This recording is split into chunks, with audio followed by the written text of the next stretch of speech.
Ma, ano ba yan? Ma, may gala kasi kami ng tropa mamaya. Hingi lang sana ako kahit mga 1 tipip lang. Ayan, Mark Aaron. Diyan ka magaling sa gala.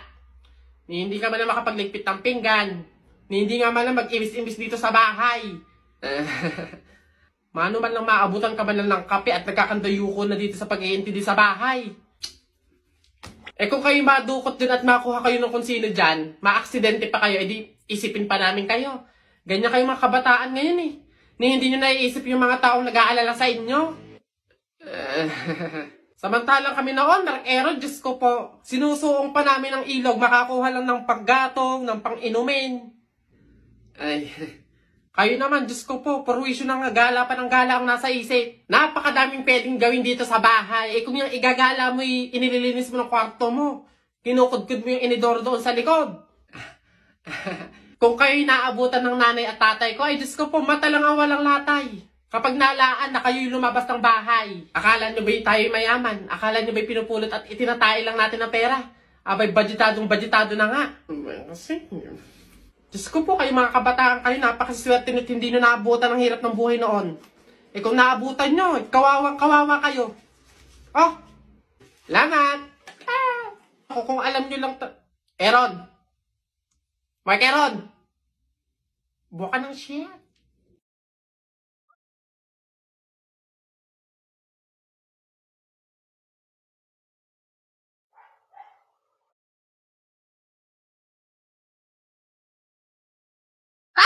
Ikaw yung patay dun sa kabilang kanto, di ba? Huwag mo ako multuhin, ibabalik ko na tong mga to. Nagbaka sakali lang naman ako, hindi naman totoo, joke lang to eh. Ang OA mo, hindi kita minumulto, hihingi lang ako. Putik nang yung ilang araw na ako nakigado sa kabaong, di man ako pinapakain. Pingin niya ako yan. Ang kunat na naman nito. May dala ka ba dyan tinapay? Hina mo naman. Patay ako. Oh, bakit? Bagsak ako sa lahat ng exam. As in, lahat ng subject ka, bagsak ako. Paano nangyari yun? Ginawa mo ba yung sinabi kong pamahiin sa'yo na kapag may exam, maglagay ka ng libro sa ilalim ng unan bago matulog? Yun nga ginawa ko naman yung sinabi mong pamahiin eh. Kaso, ewan ko ba't hindi gumana? O, yun naman pala eh. Nakalimutan mo pa rin yung review mo? Ay, kailangan ba mag-review? Ay, nako naman. Naglalagay ng libro sa ilalim ng unan bago matulog kapag may exam para hindi makalimutan yung ni-review. Kaya pala hindi gumana. Akala ko maglalagay ng libro sa ilalim ng unan bago matulog para para magkasagot yung exam. Yung pala kailangan mag-review. Ay, Bona ka! Okay girl, eto na. Ang kailangan mo lang, inote mo ha, eyeliner at lip tint lang. Hindi mo na kailangan bumili ng iba pang product. Save money, okay? Simula ngayon, magtitipid ka na. Okay, game? Let's go. Okay, alin ba dito? Yun na lang kaya. Hi! Hi, ma'am! Ganda nyo naman. Ups. Wala akong ibang kailangan kundi eyeliner at lip tint. Hindi nyo na ako mabubudol, girl. Hindi na. Ay, ganun ba, ma'am? Sayang naman yung i-offer kong lipstick. Pang lipstick na nga, blush on, at pang eyeshadow pa, all in one. At limited edition pa na para sa'yo. Sayang naman. Ganun ba? Patingin nga. Ay, ang ganda. Magkano naman to? Ay, ma'am, 599 lang yan. O, diba? Murang-mura. 599 lipstick lang. Ang mahal naman. Huwag na nga. Ma'am, good quality naman kasi. Tsaka nga, limited edition lang yan na alam ko talagang para sa'yo. Bagay na bagay sa'yo. Yung fit na fit sa'yo. Bilhin mo na. Ganun ba?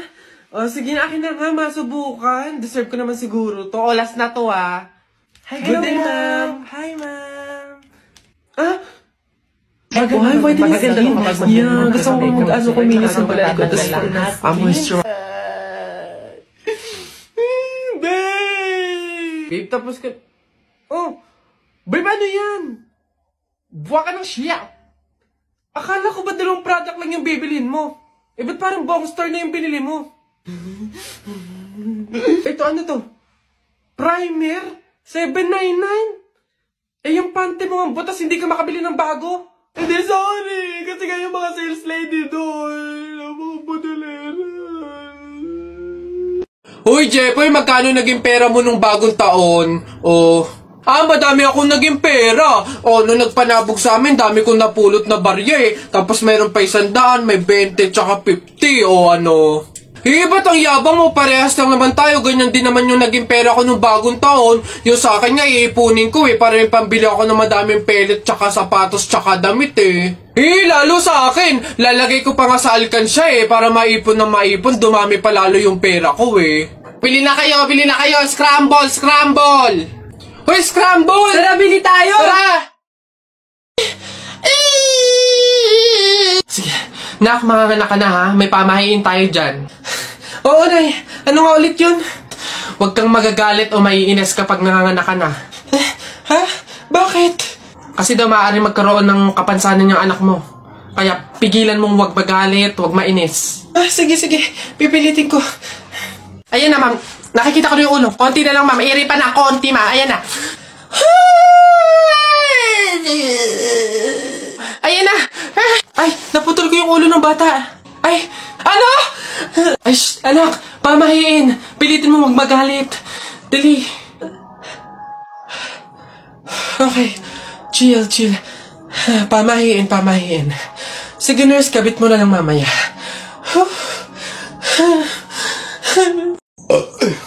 Ay! Diyos ko! Sabaw na naman to, panigurado. Wala na nga sabaw, hingi pa ng hingi. Tignan natin ngayon.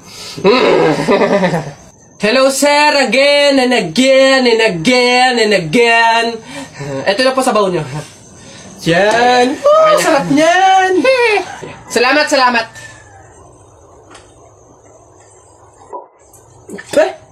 Hoy! Hoy, sir, bakit? Hoy, ano to? Tubig to, hindi to sabaw. Ay, sir, alam ko. Ang usapan kasi, sabaw. Hindi klase ng sabaw. Bastos to. Palitan mo to. Sasabi ko sa'yo, palitan mo to. Ay, wow! Kayo pa tong galit, ha? Malamang, ubos na yung sabaw namin. Kakahingi nyo. Pang 100 sabaw lang naman yung hiningi nyo kanina. Kaya naubusan na kami. Kapal naman ito. Buto-buto na nga yung ulam nyong manok. Para lang mapakinabangan nyo yung only rice namin. Kaya ka nagsisabaw dyan. Ha, ganon. Anong gagawin ko dito? Hindi mo alam yung gagawin mo? Ako alam ko. Isabaw mo yan sa only rice mo. Gawin mong sabaw tubig. Face ito. Hala, Nay! Kalabaw. Bakit? Napunit yung damit ko sumabit dun sa pako. Ganitong damit pa naman yung kailangan namin suotin sa party bukas. Paano na yan? Di tahiin mo na lang.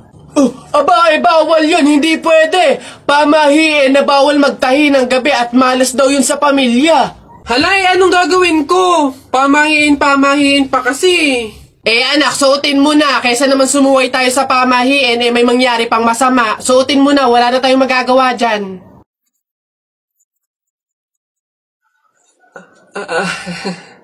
Diba? Bagong style, unique, trending, fashion. Alam niyo naman ako, lagi nasa uso.